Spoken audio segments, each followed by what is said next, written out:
Good morning. Today is Friday, June 12. Ayan, Independence Day today. Ayan, malaya ang ating mga sarili. Joke. Malaya kagitingan. So, ayan. Ang kaorasan na to ay nasa 11:56 in the morning. So, habang naghintay ako, nasa kwarto kasi ako, habang naghintay ako kasi naglalaba ako ng mga puti.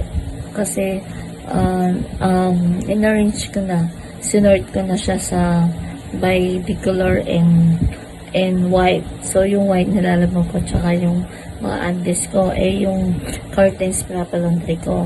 So, ayan, maganda-ganda yung panahon ngayon. So, may sasagutan lang ako ng mga katanungan.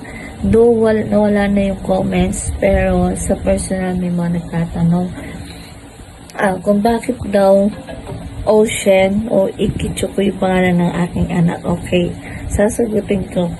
Actually po, nabuntis pa lang ako, hindi, nung nagsama pala kami ng daddy ng anak ko, meron na siya nakalaan ng mga pangalan para sa magiging anak niya. Yon, sinabi niya sa akin yon, if girl siya, ang pangalan ay Sky. If boy, ang pangalan ay Ocean. Then, ayan, dahil pinagpala kami ng Panginoon, hindi namin na-expect na magkakaroon kami ng baby boy, na baby. And miracle na nangyari. At may meaning yung mga yan, nakasulat sa papel. May meaning siya. So, yung pangalan ng aking bebe is Ocean.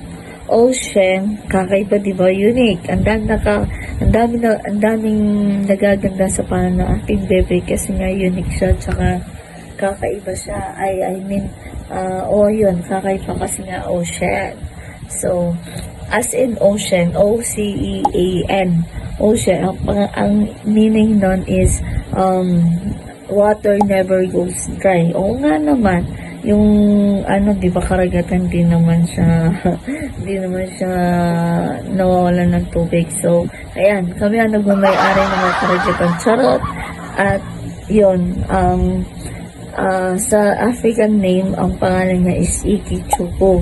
Meron din meaning yan. Actually, tatlong pangalan pa nga yan eh. Chisom, tapos yung isa is ano tawag dito? Nakalimutan ko yung isa. Chisom, or yung isa is Ikichuko. Kapangalan ng tito niya, yung kapatid niya. So, ang meaning nun is strength from God. So, that's why yung anak ko ay napaka-strong, napakalakas. Ayan, napakalakas-lakas niya. Tapos tubig pa siya, karagatan pa siya. So, buntis pa lang ako 8 months. Gumagala-gala pa ako. Sumasakay pa ako ng bangka. Pumupunta ako ng ilog. Ayan. So, ayan lang. Salamat sa mga naami sa pala ng aking anak.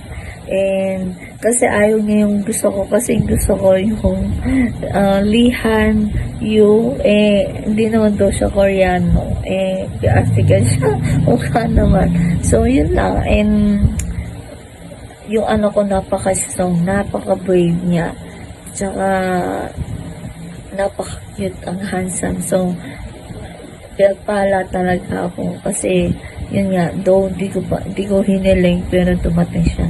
So, yun lang.